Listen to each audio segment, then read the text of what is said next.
성부와 성자와 성령의 이름으로 엎드려 절하나이다. 눈으로 보아 알 수 없는 하느님, 두 가지 형상 안에 분명히 계시오나 우러러 배울수록 전혀 알 길 없었기에 제 마음은 오직 믿을 뿐이옵니다. 보고 맛보고 만져봐도 알 길 없고 다만 들음으로써 믿음 든든해지오니 믿나이다. 천주성자 말씀하신 모든 것을 주님의 말씀보다 더 참된 진리 없나이다. 십자가 위에서는 신성을 감추시고 여기서는 인성마저 아니 보이시나 저는 신성, 인성을 둘 다 믿어 고백하며 뉘우치던 저 강도의 귀도 올리나이다. 토마스처럼 그 상처를 보지는 못하여도 저의 하느님이심을 믿어 의심하였으니 언제나 주님을 더욱더 믿고 바라고 사랑하게 하소서. 주님의 죽음을 기념하는 성사여, 사람에게 생명 주는 살아있는 빵이여, 제 영혼 당신으로 살아가고 언제나 그 단맛을 느끼게 하소서. 사랑 깊은 펠리칸 주 예수님, 더러운 저 당신 피로 씻어 주소서. 그 한 방울만으로도 온 세상을 모든 죄악에서 구해내시리이다. 예수님, 지금은 가려져 계시오나 이렇듯 애타게 간구하오니 언젠가 드러내실 주님 얼굴 마주 뵙고 주님 영광 바라보며 기뻐하게 하소서. 아멘. 예, 방금 바친 이 시작 기도는 들어보셨죠, 이거? 한 번도 안 들어봤어요? 예. 성시간 한 번 해본 적 있어요? 성시간? 성시간 해봤어요? 그때 이거 못 들었어요? 기억이 안 나? 네. 그래요. 사태의 심각성을 제가 매주마다 뼈저리게 느끼는데 마지막 시간에도 근데 이게 마지막 시간인 게 더 심각한 것 같아요. 여러분들이 배워야 될 건 많은데 시간이 없네, 시간이. 이게 성 토마스의 성체 찬미가라고 하는 것입니다. 여러분들 시간 내시면 이제 목요일에 이제 매주 목요일마다 성시간 하니까 그때 오면 반드시 이 기도문을 바칩니다. 제가 금방 읽은 그대로 바칩니다. 사제와 여러분의 교성으로. 여기서 성 토마스는 예수님의 12사도 중에 토마스가 아니라 중세의 유명한 신학자인 성 토마스 아퀴나스라고. 토마스 아퀴나스 들어봤어요, 혹시?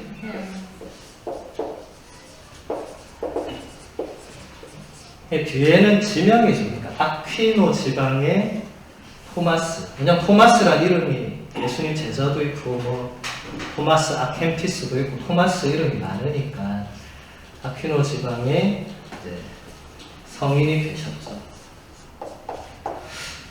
이제 이분이 뭐 여러모로 업적을 많이 남기셨지만 이분이 이 아름다운 기도문을 짓게 된 배경에 이 성체의 기적이 있거든요. 성체의 기적.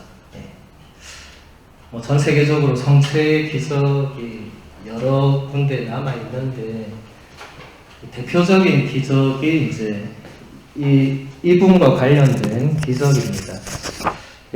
여기 보면 1263년에 독일인 사제였던 베드로라는 신부님이 로마로 이제 성지 순례를 가게 됩니다. 거기서 가던 중에 이제 볼세나라고, 혹시 이태리 가보신 분 있어요? 이태리? 이때까지 안 가고 뭐 했어요? 애 키우고 바쁘셨겠죠? 다음에 토라 끝나고 가보세요. 애 좀 크고 나면. 볼세나라고 아주 아름다운 이 도시가 있어요. 거기는 이게 화산이 폭발해가지고 옛날에 몇 천만 년 전에 분화구가 생겼어요. 분화구에 물이 차서 호수가 생겼어요. 호수 주위로 마을이 들어선 아름다운 도시입니다. 저도 가서 며칠 묵었는데 너무 아름다운 도시. 신혼부부가 이제 그 섬에서 결혼도 하고 막 이렇게 거기에 이제 하루를 묵게 되었습니다. 이 신부님이 로마 성지순례를 간 이유가 본인이 이렇게 미사를 드릴 때 빵과 포도주를 축성하잖아요. 이게 지금 계속 이어지는 겁니다. 이 축성하고 들어올릴 때 똑같다고 했죠, 그죠? 네. 이분이 의심이 드는 거예요, 의심이. 이게 진짜 예수님의 몸이 맞나? 이게 정말 예수님 피가 맞나? 의심이 드는 거예요. 누구나 의심이 들 수는 있습니다. 근데 이거는 신부였잖아요. 근데 신부가 의심되니까 이제 본인이 미치겠는 거예요. 본인이 미사야 되는데 분심이 들겠죠, 그렇죠? 그래서 이분이 이 로마로 순례를 가게 된 게 혹시 로마를 가서 어쨌든 성지니까 로마 바티칸 가면 지하에 베드로 성님이 묻혀 계시고 교황님도 계시고 하니까 갔다 오면 이게 좀 치유되지 않을까. 여러분 성지순례에 가는 목적이 다 그런 게 있죠, 그렇죠? 본인에게 어떤 지금 영적으로 치유받아야 될 뭔가가 이 현실의 삶 속에서는 치유가 안 되죠. 그래서 그런 성지에 가서 피정하고 순례하고 하는 거잖아요. 이분도 그렇게 갔는데 거기서 이제 이 신부님이 혼자 미사를 봉헌을 하게 됩니다. 지금과 다르게 예전에는 신부님이 혼자 미사하는 경우가 많았어요. 혼자 미사를 하는데 성체를 축성하고 성체를 들어올리는데 이때 뭔가 일이 발생합니다. 이 성체를 들어올리고 있는데 뭐가 떨어지는 거예요. 방 보니까 피가 떨어지는 거예요. 깜짝 놀라 보니까 이게 아까 봤던 그 하얀색 그게 아닌 거예요. 무슨 사람 살덩어리 같은 게 손에 있는 거예요. 이분이 깜짝 놀란 거예요. 그래서 이분이 여러분들이 미사 그 위에 잘 모르겠지만 미사 제대 말고 성체 거기에 또 성체포라는 게 있어요. 하나 더 깔아. 그 성체포에 이제 피가 떨어져 있고 어쨌든 이분이 이제 생각했겠죠. 어쨌든 이거 뭐가 지금 큰 사건이 일어났으니까 이분이 가만 생각하다가 이걸 교황님한테 알려야겠다 생각했어요. 마침 교황님이 그때 로마에 안 계시고 볼세나에서 지금도 조금만 더 가면 오르비에토라는 또 아름다운 도시가 있어요. 거기에 교황님이 잠깐 와 계셨어요. 그 신부님이 이 성체포획을 그대로 쌉니다. 이렇게 다 싸가지고 교황님한테 가서 바로 고해 성사를 청합니다. 그래서 교황님이 고해를 듣고, 왜냐하면 미사 때 사제가 이걸 의심하는 거는 이 사제는 그 대죄를 짓는 거죠. 본인이 미사를 드리는데 본인이 의심 중에 계속 미사를 했으니까 이제 그 고해성사를 하고 이제 이 사건도 이제 고해성사하고 나서 교황님한테 얘기를 합니다. 이런 일이 일어났다. 교황님이 보자고 그래요. 근데 교황님도 보니까 이게 본인도 이게 믿을 수가 없잖아요. 이 사람이 요새 같으면 뭐 신원도 하긴 되고 근데 요새라도 교황님 앞에 누가 또 그런 거 들고 가면 어이구 기적이 일어났네 이렇게 교황님 말할 수 있겠습니까? 어떻게 해야 되죠? 조사를 해야 되겠죠. 그래서 교황님이 너는 이제부터 가만히 있어라. 내가 어디 말하는 데 가서 가만히 있어. 아무 말도 하지 말고 넌 가만히 있어라. 하고 나서 조사단을 이제 구성을 해서 이 조사를 다 합니다. 그 신부님도 조사하고 이제 이 기적이 일어난 이 성체도 조사하고 다 조사를 다 하고 나서 조사단이 결론을 내리죠. 저 신부는 보니까 그 독일의 그 프라 지방의 그 사제가 확실하고 또 저 신부가 하는 말도 확실하고 또 이게 기적이 일어난 이것도 보니까 어디 남의 이 사람 죽은 걸 막 들고 오고 이런 게 아니고 이렇게 해서 이제 기적이 확인이 됩니다. 그때 그 당시에 가장 잘 나가던 분이 토마스 아퀴나스 성인과 보나벤투라라는 성인이 그 시대에 가장 저명한 신학자였어요. 지금 우리로 치면 뭐 베네딕토 교황님하고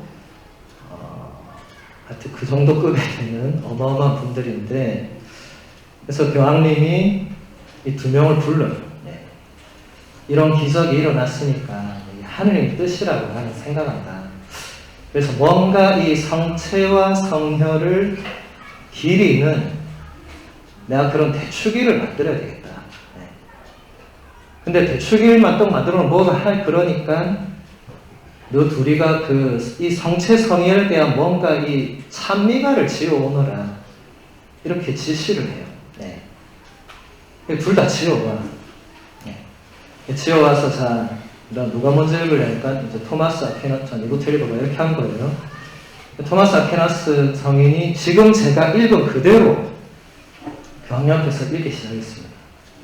근데 토마스 아퀴나스 성인이 다 읽자마자 한쪽에서 종이를 찢는 소리가 들리는 거예요. 네. 교황님 보니까 보나벤투라 성인이 자기가 쏜 걸 막 찢고 있는 거야. 근데 너 그걸 왜 찢냐 하니까 보나벤투라 성인이 토마스 아퀴나스 성인의 성체 참여를 듣고는 자기가 써온 게 너무 부끄럽다고 그 자리에서 찢어버린 거예요. 네. 그래서 이 뭐 게임도 안 되게 된 거죠. 그래서 아쉽게도 보나벤투라 성인의 성체 찬미가는 남아있지 않습니다. 네. 그리고 토마스 아퀴나스 성인의 성체 찬미가가 바로 그 자리에서 채택이 돼서 그래서 이제 그리스도의 성체 성혈 대축일이라는 것도 생겨나게 되고 그렇게 해서 지금까지 우리가 성체를 현시하고 성시간을 하고 또 성체성 대축일 그 모든 시간에는 반드시 이 기도를 바칩니다. 네. 엎드려 절하나이다 하고 제가 읽은 거. 네. 그래서 이게 그렇게 해서 우리가 그러니까 이게 거의 지금 800년 가까이 내려온 기도문인 거죠. 여기서 이제 한두 개만 우리가 함께 보면 왜냐하면 지금 뭐 이것만 다 오늘 볼 수가 없으니까 제가 아까 읽은 기도 중에 저 십자가 위에서 뉘우치던 저 강도의 기도를 나도 바친다 이렇게 기도했죠. 여러분 십자가 위에 강도가 둘이 있었죠, 그렇죠? 예수님 오른쪽에도 강도가 있었고 왼쪽에도 강도가 있었죠. 하나는 어떻게 했어요? 예수님한테 막 뭐라 했죠? 야, 네가 메시아면 니도 살리고 우리도 살리고 좀 그래야 네 메시아니까 막 이러면서 십자가 위에서까지 예수님을 조롱해요. 한 명. 근데 나머지 한 명 뭐라고 합니까? 너는 천벌을 받아야 되는 주제에서 무슨 소리 하냐고 뭐라 하고 뭐라고 하죠? 선생님 오늘 선생님 나라에 가실 때 저를 꼭 기억해 주십시오. 이렇게 말하죠. 예수님 뭐라고 하죠?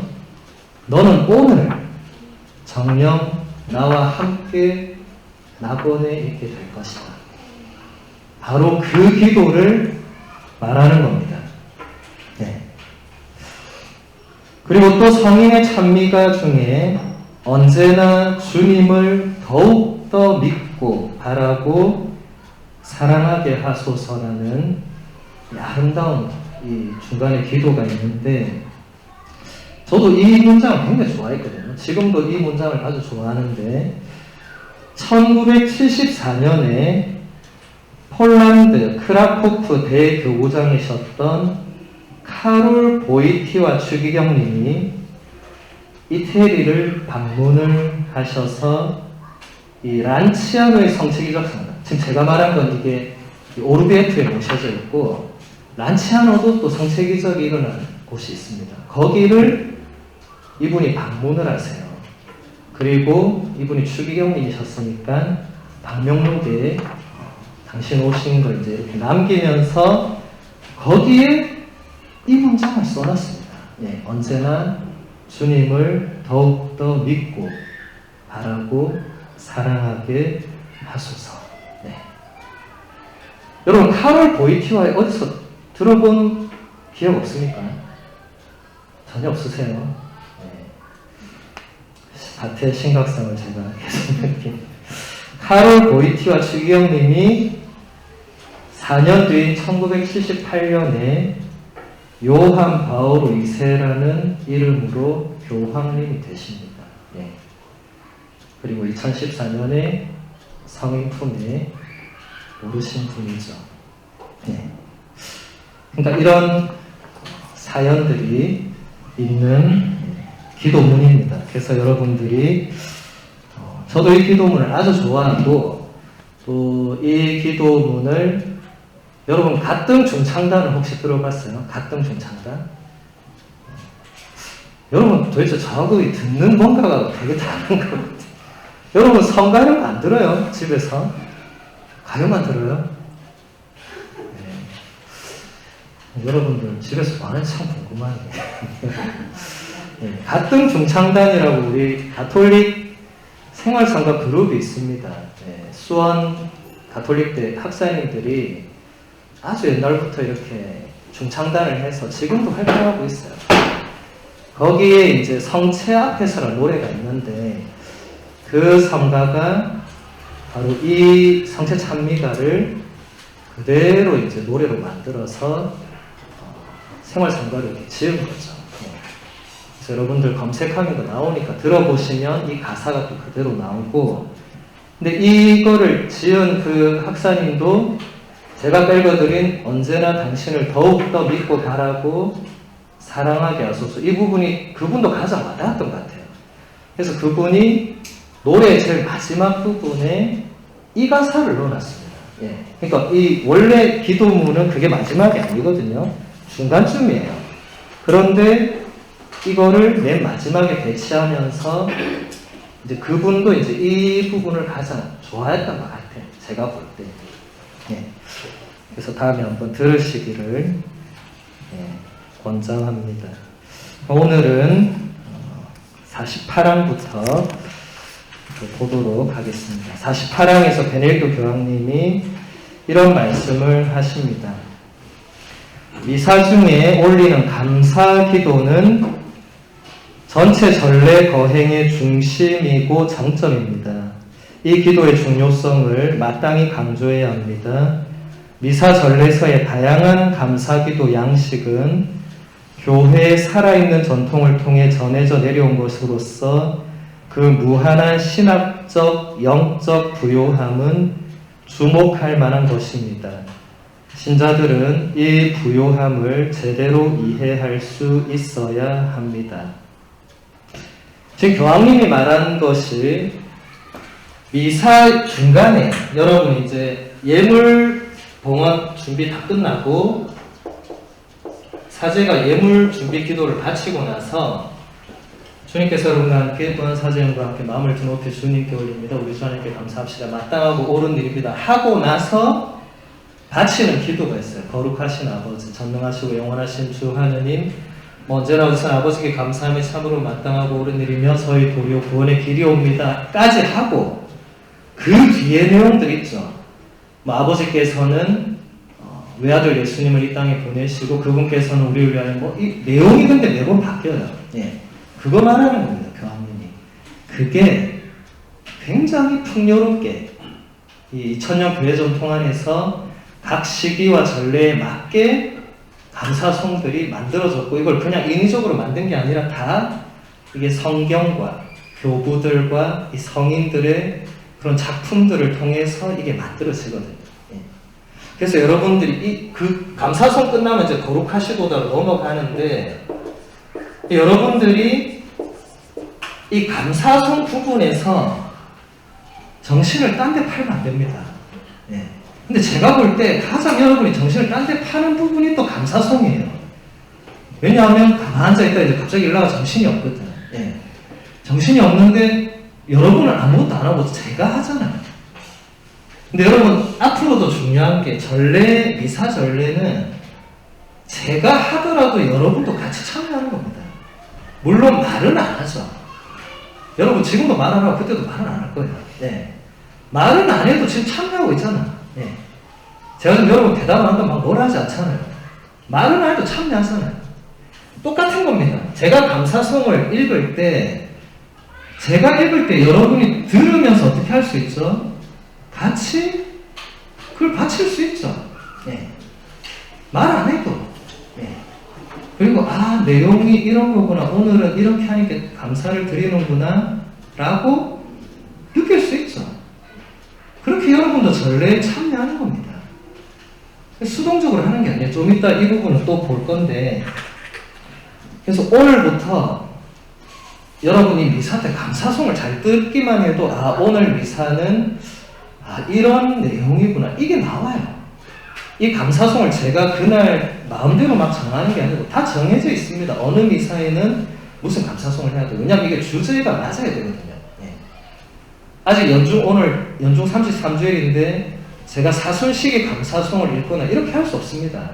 연중 시기에 감사송을 읽어야 되고, 다음 주는 연중 34주일이니까 그리스도 왕 대축일이죠. 그러면 그리스도께서 왜 왕의 신제에 대한 그 감사송을 바치게 되어 있습니다. 그러니까 여러분이 그것만 잘 들어도 오늘 그리스도 왕 대축일이 이런 의미가 있고 교회가 전통적으로 이렇게 해온 거구나 이것을 볼 수가 있는 거죠. 자, 그 다음 50항을 보면 베네딕토 교황님 이런 말씀을 하십니다. 영성체 이후에 감사를 드리는 소중한 시간을 소홀히 해서는 안 됩니다.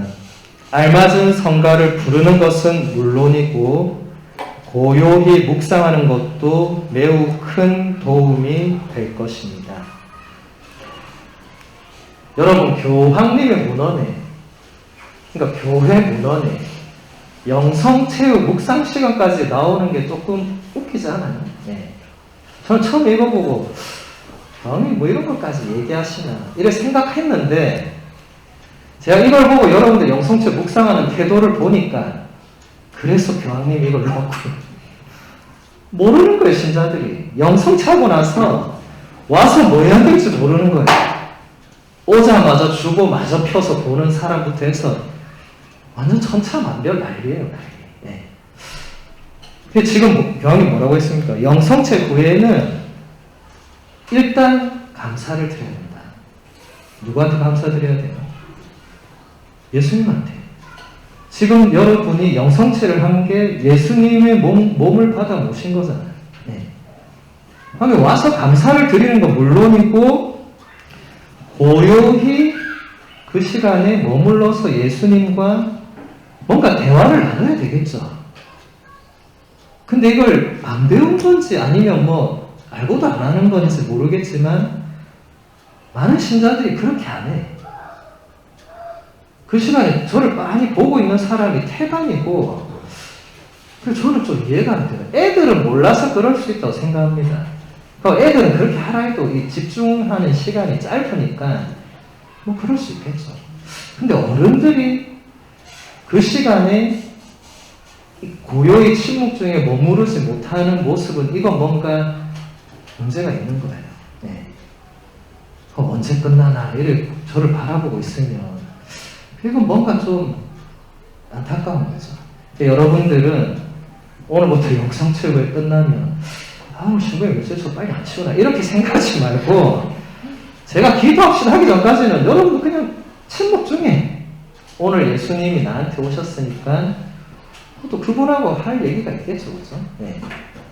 그 짧은 시간도 이게 안 되면 뭐 나머지 시간을 우리가 어떻게 예수님과 대화를 나눌 수 있겠습니까? 그럼 여러분 이제 자녀가 다음 주에 이제 천년성체를 하게 되면 이걸 가르쳐 줘야 되는데, 여러분이 안 하고 있으면 자녀가 하겠어요? 옆에 보니까 엄마도 주보 보고 있다, 예를 들어. 그럼 자녀가 이 영성체 끝나면 주보를 보는가 보다. 이래 배우는 거예요. 그러니까 여러분은 자녀한테는 언제나 모범이 돼야 됩니다. 그러니까 여러분이 하는 대로 자녀는 따라하게 돼 있어요. 예. 그러니까 여러분이 진짜 눈 감고 가만히 머물러 있으면 여러분 자녀도 영성체하고 나면 저래 하는 거구나. 이게 되는 거겠죠. 52항을 보면 교황님이 이런 말씀을 하십니다. 제2차 바티칸 공의회는 모든 하느님 백성이 성찬례 거행에 능동적이고 온전하며 충실하게 참여할 것을 강조했습니다. 전례 헌장은 신자들이 성찬 전례에서 마치 외국인이나 말없는 구경꾼처럼 끼어있지 말고 이 거룩한 행위에 의식적으로 경건하게 능동적으로 참여하도록 격려하고 있습니다. 공의회는 신자들이 하느님 말씀으로 교육을 받고 주님 몸의 식탁에서 기운을 차리고 하느님께 감사하고 사제의 손을 통해서만이 아니라 사제와 하나 되어 흠없는 제물을 봉헌하면서 자기 자신을 봉헌하는 법을 배우고 중개자이신 그리스도로 말미암아 날이 갈수록 하느님과 일치하고 또 서로 일치하여 하느님께서 모든 것 안에서 모든 것이 되시도록 해야 한다고 말하고 있습니다. 자, 여러분 제2차 바티칸 공의회라고 들어보셨어요? 이제 이런 질문을 안 하도록 하겠습니다. 예. 들어봤냐고 물을 때마다 대답이 없으니까 확인할 필요도 없고 1962년에 요한 23세라는 교황님이 지금 성인이시죠. 이분이 전 세계 모든 주교님들을 다 바티칸에 부르십니다. 네. 부른 이유는 회의를 해야겠다. 회의를 한 이유는 이대로 가다가는 가톨릭교회 망하겠다. 세상은 이렇게 변하는데 우리는 내 교회 안에서 라틴어로 미사만 하고 이래면 안 되겠다 해서 1962년부터 회의를 하고 이분은 63년에 중간에 안타깝게 돌아가시고 그 뒤에 이제 바오로 6세 교황님, 이분도 또 성인 되셨죠. 예. 교황님이 계속 바톤을 이어받아서 1965년까지 회의를 해서 4년 동안 회의를 한 우리 지금 가장 최근에 우리 가톨릭 교회가 전체적 회의를 한 게 바티칸 공의회입니다. 근데 이게 왜 제2차냐면 1차로 1870년에 한 번 했어요. 71년까지. 예. 그리고 바로 이 지금 보니까 한 세기밖에 안 됐는데 또 한 거죠. 그만큼 이 세기에 뭔가 격동적인 일이 많이 일어난 거죠. 여러분 1870년과 1960년 사이에 일어난 큰 사건만 봐도 뭐가 있습니까? 제1, 2차 세계대전부터 해서 막 세상이 너무 바뀔 때예요. 요한 23세 교황님이 이러다가는 진짜 안 되겠다 해서 거기서 이제 회의를 한 게 제2차 바티칸 공의회고 제2차 바티칸 공의회 문헌이라는 책도 있고 그 안에 보면 4개의 헌장과 9개 교령, 3개 선언 이렇게 있는데 그 중에 전례 헌장이라고 해서 전례에 관해서 교회가 결정한 사항들이 있는데 거기서 가장 중요한 게 신자들이 미사에 와서 외국인이나 말없는 구경꾼처럼 끼어 있으면 안 된다. 이런 조항이 왜 들어갔겠어요? 그전에는 그렇게 있었다는 겁니다. 제가 지난 시간에 얘기했죠. 라틴어로 미사를 하는데 이제 라틴어를 아는 사람이 없다 보니까 신자들이 미사에 오면 그냥 포기하고 가만히 있었어요. 그냥 묵주 돌리고. 왜냐하면 라틴어를 못 알아들으니까. 그러니까 그렇게 해서는 안 된다. 그래서 그때부터 라틴어 이거를 모국어로 할 수 있도록 다 바꿔서 지금 라틴어로 미사하는 데는 거의 없습니다. 물론 뭐 유럽엔 아직 라틴어로 하는 곳이 있지만 그 라틴어를 아는 사람들이 가서 하는 거고 우정 성당에서 제가 라틴어로 미사한다면 여러분 바로 이제 월평으로 다 이사를 할 거예요. 이사를 가든 바로 성당을 그쪽으로 옮기겠죠. 나는 뭐 라틴어 모르니까.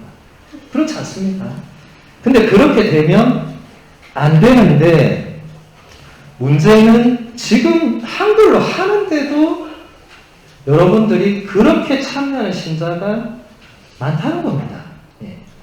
그러니까 여기서 지금 3가지 핵심 포인트가 여러분들이 미사에 참여할 때는 의식적으로 참여해야 되고 능동적으로 참여해야 되고 경건하게 참여해야 된다. 이 세 가지를 여러분들이 지금 여러분 미사 참여할 때 이 세 가지대로 하고 있는지를 보시면 되겠죠. 일단 의식적으로가 무슨 말입니까? 그 미사의 매 순간순간 그 내용과 그 상황을 내가 인지를 하고 있느냐? 인지를 못하고 있다면 뭐겠죠? 내가 분심 잡념 중에 있거나 졸고 있거나 휴대폰 보거나 주보 보거나 뭐 애를 보고 있거나 하여튼 뭐 여러 다른 상황 변수가 있겠죠. 그럼 내가 그러고 있으면 어떻게 되는 거죠? 그 미사는 잽싸게 흘러가죠. 놓치는 거죠. 그건 안 되는 거고. 그 다음에 능동적으로 제가 아까 말한 게 그 부분입니다. 여러분은 수동적으로 참여하는 것 같지만 안 그렇다는 거예요.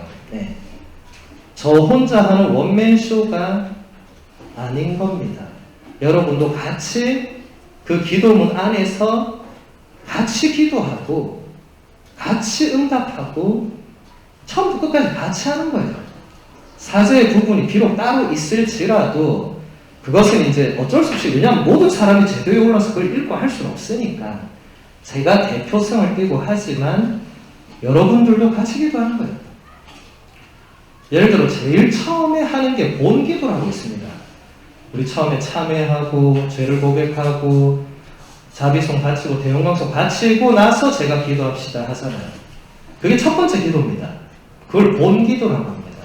그게 그날 전례를 가장 압축적으로 여러분들한테 말해줍니다. 그래서 그 기도문 하나하나는 다 그냥 하는 게 아니에요. 제가 지어내는 것도 아니에요. 있는 그대로를 제가 이제 여러분들과 함께, 근데 여러분의 마음을 모아서 제가 대표성으로 기도를 바치는 거죠. 여러분이 함께 하는 그게 여러분이 들어야 되니까 마이크도 켜놓고 이래 하는 겁니다. 만약 저 혼자 할 거 마이크를 왜 켜놓겠어요? 저 혼자 하면 되지. 여러분은 안 들어도 상관없거든. 혼자 하는 거면. 같이 하니까 마이크 켜고 이게 스피커 잘 나오나 안 나오나 확인도 하고 이렇게 하는 거잖아요. 그러니까 여러분들이 그런 모든 기도들을 들을 때 그냥 이거는 저거는 신부의 파티인가 나는 그때 딴 생각 이게 아니에요. 같이 기도하는 겁니다. 오늘부터 한번 해보시기 바랍니다. 굉장히 다를 거예요. 자, 그럼 55항을 보면 교황님이 이런 말씀을 하십니다. 자신의 생활을 반성하지 않고 성찬 전례에 피상적으로 접근하는 사람들이 전례에 능동적으로 참여할 것이라고 기대하기는 어렵습니다. 이러한 내적 준비는 전례 시작 전에 잠시라도 묵상과 침묵의 시간을 가지거나 단식을 통하여 그리고 필요한 경우에는 고해성사를 통하여 촉진될 수 있습니다. 하느님과 화해를 이룬 마음이 진정한 참례를 가능하게 합니다. 굉장히 이것도 중요한 부분이 많죠. 자신의 생활을 전혀 반성하지 않고 미사에 오는 사람들이 많다는 겁니다. 우리도 생각해 봐야겠죠. 미사에 오기 전에 자신의 하루를 혹은 자신의 일주일을 반성하고 오는가, 그냥 오는가, 헐레벌떡 오는가, 준비하고 오는가 생각해 봐야겠죠. 그리고 와서라도 미리 미사 시작 전에 좀 고요하게 묵상과 침묵의 시간을 가지는가, 와서도 계속 오랜만에 만나 엄마들하고 수다 떨다가 미사 직전에 달려 들어가는가 생각해 봐야겠죠. 그리고 고해성사도 필요하다면 미리 보시고 하느님과 화해를 이루는 마음으로 참여를 하는 게 중요하다. 다 우리에게 이게 굉장히 지금 구체적인 거죠. 여러분의 교회 문헌은 여러분이 읽기에 좀 어렵긴 하더라도 이게 내용을 보면 굉장히 여러분에게 구체적인 겁니다. 그러니까 제가 이렇게 뽑아온 부분이라서 그런 것도 있겠지만 교회는 여러분에게 동떨어진 얘기를 하지 않아요. 구체적으로 여러분들이 지금 가장 부족한 부분들을 교황님이 계속 짚고 있잖아요. 지금 교황님 쪽집게 같지 않습니까? 어떻게 교황님이 나의 생활을 다 꿰뚫어 보고 있는 이런 느낌이 들지 않습니까? 네. 근데 교황님 여러분 개개인의 사생활을 뭐 뚫어보겠어요? 모르시죠? 근데 이런 문헌을 보면 교황님이 개별적으로 몰라도 전체적으로 우리 신자들이 이런 부분이 지금 약하고 이런 거를 당신이 알고 계신다는 거죠. 예. 모르고 이렇게 쓸 수는 없는 겁니다. 그만큼 우리가 돌아볼 내용들을 말씀하시는 거죠. 자, 57항을 보면 교황님 이런 말씀을 하십니다. 커뮤니케이션 미디어를 통한 미사 참례의 유효성과 관련하여 통상적인 상황에서는 이러한 방송을 통하여 주일미사 의무를 채울 수 없다는 것을 명심해야 합니다. 영상의 언어는 현실을 반영하지만 그 현실을 실제로 되살리는 것은 아닙니다.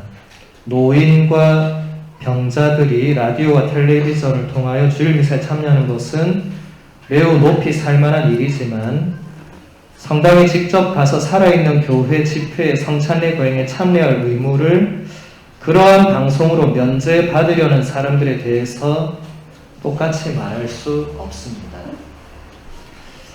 여러분 참 놀랍죠? 이게 지금 코로나보다 훨씬 이전에 나온 문헌인데 딱 지금 이 시기를 교황이 꿰뚫고 하는 말씀 같지 않아요? 예. 지금 많은 신자들이 물론 불안하죠. 예. 그런 코로나 때문에 불안하고 이런 이유로 집에서 방송미사 시청하죠. 예. 근데 교황님이 지금 그걸 얘기하는 겁니다. 병이 있거나 이 노인분들은 오히려 그게 이제 장려돼야 돼요. 못 오시니까. 근데 지금 많은 사람들이 아유 뭐 방송 보면 되지 뭐 이건 아니라는 겁니다. 예.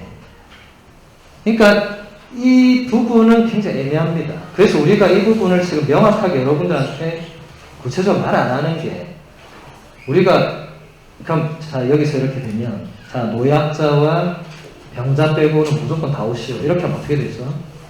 이제 너무 불안해서 못 오는 사람들은 이제 못 가는 죄책감이 쌓일 거 아니에요. 네. 그렇지 않습니까? 그러니까 우리가 이 코로나 상황이 지금 끝나지 않았고 뭐 내년까지 이게 뭐 계속 갈 것 같고 언제 끝날지도 모르니까 이런 부분에 대해서 저나 주임 신부님이 안 오면 제가 된다 이런 얘기 안 해요. 안 하지만 지금 교황님도 얘기하시는 게 그게 주일 미사를 그렇게 하는 게 정상적인 사람들한테는 지금 그게 아니라는 겁니다.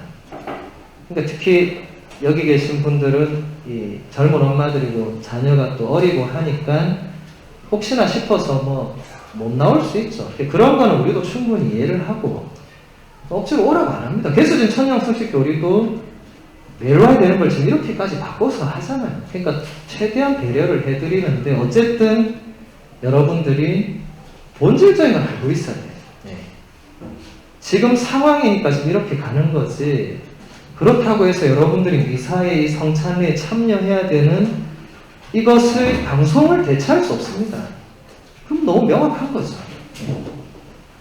코로나가 너무 심할 때는 주교회의 차원에서 그걸 아예 얘기를 했죠. 뭐 그때는 미사도 없었잖아요. 미사를 여러분이 올 수가 없었으니까 집에서 방송으로라도 이렇게 하면 좋겠다 했지만 지금 미사 다 하고 있잖아요. 네, 마스크 쓰고 여러분 미사 중에 마스크를 절대 벗지 않습니다. 개인 영성체 때 빼고는 식당이나 카페보다 훨씬 안전한 곳입니다.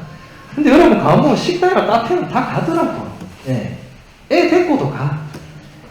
근데 미사는 안 가. 걸릴까봐. 그럼 식당 카페도 다 안 가야 되는 거 아니에요? 집에만 가만히 있어야 되는 거 아니에요? 학교도 안 가야 되는 거 아니야? 그렇잖아요.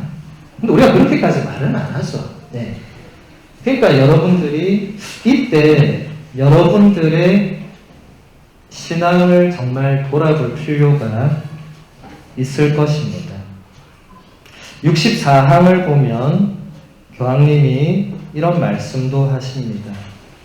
신비 교육의 최고의 성과는 미사 중에 거행되는 거룩한 신비를 통하여 자신의 삶이 점점 변해간다는 것을 의식하게 되는 일입니다. 더 나아가서 모든 그리스도인 교육의 목적은 신자들에게 성숙한 신앙을 길러주어서 자신에게 영감을 불어넣어주는 그리스도교적인 희망을 주위 사람들에게 증언하는 새로운 인간이 될 수 있도록 하는 것입니다.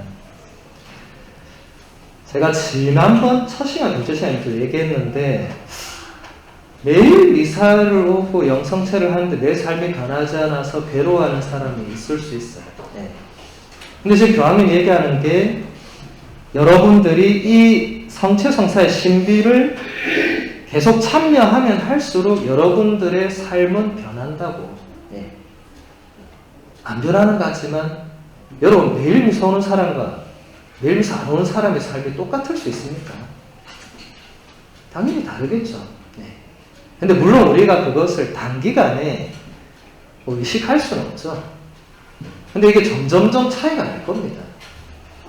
신자들이 모두가 똑같은 신앙의 깊이를 가지고 있지는 않겠죠. 그건 천차만별일 건데, 또 그렇다고 매일 미사가 모든 것의 척도는 아니지만, 그렇게 날마다 혹은 자주 이 성찬에 참여해서 뭔가 예수님과 하나 되고 뭔가 내적으로 예수님과 대화를 나누고 이런 영혼과 그냥 계속 세상에 이제 정신없이 살아가는 영혼은 차이가 나겠죠, 점점. 네. 지금은 여러분들이 아직까지 이제 젊고 사회적으로도 일도하셔야 되고 여러 가지 상황이 있으니까 미사에 오는 게 쉽지 않겠죠. 네. 그런 걸 다 이해합니다. 그런데 그래도 기회가 되면 미사에 오셔서 그래도 예수님을 만나고 하는 게 중요한 거죠. 네. 나는 나중에 할매 되면 가지 이렇게 생각하는 것은 큰 잘못입니다. 젊을 때 안 가던 분이 할매 돼서 잘 가겠어요. 네. 물론 그런 경우도 간혹 있을 수는 있겠지만 그 부분도 여러분들이 한번 생각을 해보시기를 바랍니다. 67항을 보면 교황님 이런 말씀을 하십니다. 저는 교리 교육, 특히 첫 영성체 준비 때에 어린이들이 예수님과 함께 보내는 시간이 어떤 의미와 어떤 아름다움을 지니고 있는지 교육을 받고 성체 안에 예수님 현존에 대한 경외심을 가지도록 도와줄 것을 권고합니다. 네. 이거 누가 해야 되죠? 여러분들이 해야 되죠. 여러분 자녀들이니까. 물론 저와 지금 수녀님도 지금 그 부분을 하고 있습니다. 여러분의 자녀들이 이제 정말 예수님과 함께 보내는 시간이 어떤 의미가 있고 그게 어떤 아름다움을 지니고 있는지를 느끼게 해줘야 되는데 부모님이 그런 거를 느끼지 않고 야, 너 느껴봐 이렇게 하면 안 되겠죠. 그러니까 지금 같이 하는 게 그런 의미가 있죠.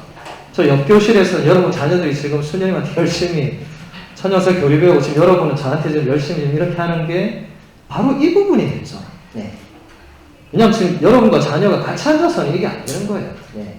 따라할 수밖에 없죠. 이게 여러분과 자녀가 다르니까. 그래서 여러분들이 지금 여러분 자녀들이 일생에서 가장 중요한 한 순간, 어떻게 보면 가장 중요한 첫 번째 순간을 준비하고 있습니다.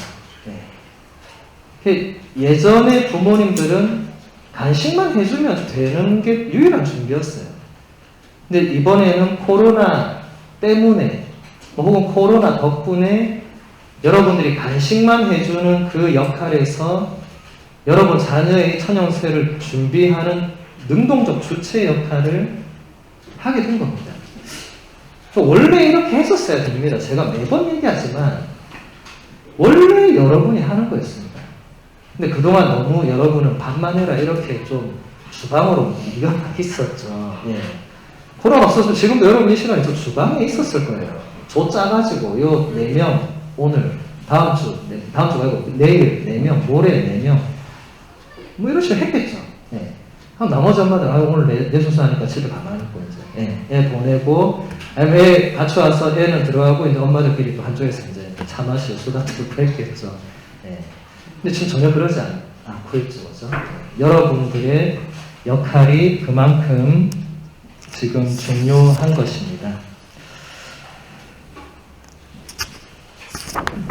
그래서 우리 시간이 이제 얼마 안 남았으니까 다 볼 수가 없고 마지막 부분을 한번 보도록 하겠습니다. 97항을 보면 교황님이 이런 말씀을 하십니다. 참된 기쁨은 예수님께서 우리의 충실한 길벗으로 우리 가운데 머물러 계신다는 사실을 인식하는 것입니다. 성찬례를 통해서 우리는 죽은 이들 가운데서 부활하신 그리스도께서 당신 몸인 교회의 신비 안에서 우리와 같은 시대에 계신다는 것을 깨닫게 됩니다. 네. 참된 기쁨에 대해서 베네디토 교황님이 참된 기쁨이 뭐냐? 바로 예수님께서 우리의 충실한 길벗으로 우리 가운데 머물러 계신다는 사실을 인식하는 게 참된 기쁨이다. 여러분 이런 경험을 한 번이라도 해본 적 있습니까 혹시? 예. 여러분 지금 인생을 다 최소 30년 이상 다 살아오셨는데 그 인생길에서 길벗, 이건 뭐죠? 길동무. 그러니까 내 인생길에서 예수님이 나와 함께 걸어가시는구나. 혹은 예수님이 나와 함께 계시는구나. 이때 예수님이 나를 도와주셨구나. 이런 경험을 해보신 적 있어요? 네. 있는 분도 있고 없는 분도 있는데 없는 분은 못 느꼈지만 있었을 것이고 있는 분은 그때 정말 예수님이 나와 함께 계셨구나라는 거를 진짜 느끼겠죠, 그죠? 그게 교황님이 말씀하시는 게 그게 진짜 기쁨이다. 네. 여러분 새 속에서 기쁨을 찾을수록 어떻게 됩니까? 그 안에서는 그렇게 참된 기쁨이 별로 없을 겁니다. 모르겠어요. 여러분도 그렇게 여러분은 또 신앙인이니까 100% 새 속인들은 아니죠. 저도 100% 새 속인들을 이제 만날 기회가 없다 보니까 간접적으로 그냥 봅니다. 근데 저게 과연 기쁜 것일까? 이런 생각 많이 해요. 제가 태화강을 매일 걷다 보면 사람들 대화를 간접적으로 듣게 돼요. 과연 절에 사는 게 무슨 의미가 있나 이런 생각을 해요. 물론 거기서 나누는 대화가 진솔하지 않겠지만 대체로 비슷하더라고요. 사람들이. 네. 삶의 패턴도 대단히 비슷하고 제 바로 앞집은 24시간 TV를 트는 집도 있어요. 절에 사는 게 과연 참 저기 기쁨이 있나? 그런 생각이 들어요. 네. 물론 제가 그걸 다 예단할 수는 없지만 적어도 여러분들은 이 예수님을 따르는 제자들이니까 예수님께서 언제나 나와 함께 계신다는 이 가장 확실한 현존의 표징이 바로 성체성사죠. 여러분 이번 미사 외에도 예수님이 나와 함께 계신다는 걸 체험할 기회나 이런 건 많이 있을 것입니다만은 성체성사니까 미사는 가장 강력한 예수님의 현존의 이 실제적인 차원의 이 시공간이죠. 이거는 그 누구도 만들어내거나 인위적으로 어디 딴 데서 이렇게 할 수 있는 차원이 아닙니다. 네. 그래서 여러분 미사는 당연한 게 아니에요. 여러분이 앞으로 그거 하나만 좀 명심해도 좋을 것 같아요. 매주 혹은 이제 여러분 자녀가 복사 서면 이제 평일에도 한 번씩 올 건데 그 당연한 게 아닙니다. 그건 기적과도 같은 거예요. 네. 미사는 그냥 이루어지는 게 아니에요. 그냥 시간 되면 하는 게 아닙니다. 네. 여러분 저는 유럽에서 7년을 살았는데 거기에 신부님이 없어서 미사 하고 싶어도 못합니다. 네. 저한테 신부하면 너무 좋아해요. 그 어른들이. 제발 한국 가지 말고 좀 남아달라고 사정사정을 하더라고요. 미사 좀 해달라고. 진짜 너무 마음이 아픈 거예요. 우리는 여기 신부 2명이나 있잖아요. 유럽에 가면 이 중부 전체에 1명 정도 있고 이렇습니다. 네. 그것도 이 백발 다 된 할아버지가 완전히 이제 덜덜 고물차를 끌고 주일마다 이제 차 타고 10시 오정에서 미사하면 12시 월평에서 미사하고 3시 옥동에서 미사하고 이런 식이에요. 네. 이제 그 할아버지 돌아가시고 나면 그 사람들은 이제 저 어디 동국 또 가야 돼. 네. 그러니까 미사는 당연한 게 아닙니다. 그러니까 여러분들이, 그리고 지금 여러분 자녀들이 첫 영성체를 하는 것도 당연한 게 아닙니다. 네. 이 엄청난 순간을 그냥 아주 때 됐으니까 하는 거지 뭐. 아이고 얘가 벌써 3학년인데 이게 아니에요. 네. 잊혀지지 않는 순간입니다. 제가 지난 시간 저도 아직도 제 첫 영성체 때 그 느낌을 기억한다고 했잖아요. 우리가 기억을 다 못하잖아요. 근데 우리가 기억한다는 건 특별한 걸 기억하는 거잖아요. 저는 아직 그걸 기억합니다. 네. 그리고 집에서 가족이 같이 저녁기도 바치고 묵주기도 바치고 했던 것도 아직도 기억합니다. 그 외에는 잘 기억이 안 나요. 그냥 일상은 기억이 안 나요. 근데 뭔가 그런 순간은 제가 잘은 못 느꼈지만 그게 예수님이 우리 가족하고 같이 있었던 순간이니까 제가 기억하는 거겠죠. 네. 첫 영성체도 제가 처음으로 예수님을 만났던 순간이니까 제가 기억하는 거겠죠. 네. 그럼 여러분들은 여러분 자녀들이 지금 처음으로 예수님을 만나는 그 순간을 준비하는 거니까 이 또한 여러분 기억에는 남겠죠. 네. 그러니까 단순히 기억에 남기기 위해서 이렇게 하는 게 아니라 정말 여러분들이 앞으로도 코로나가 끝나더라도 여러분 자녀의 신앙과 교리 교육의 첫 번째 주체는 부모님들입니다. 이건 변함없는 사실입니다. 이것을 잊으면 안 됩니다. 다른 건 있더라도.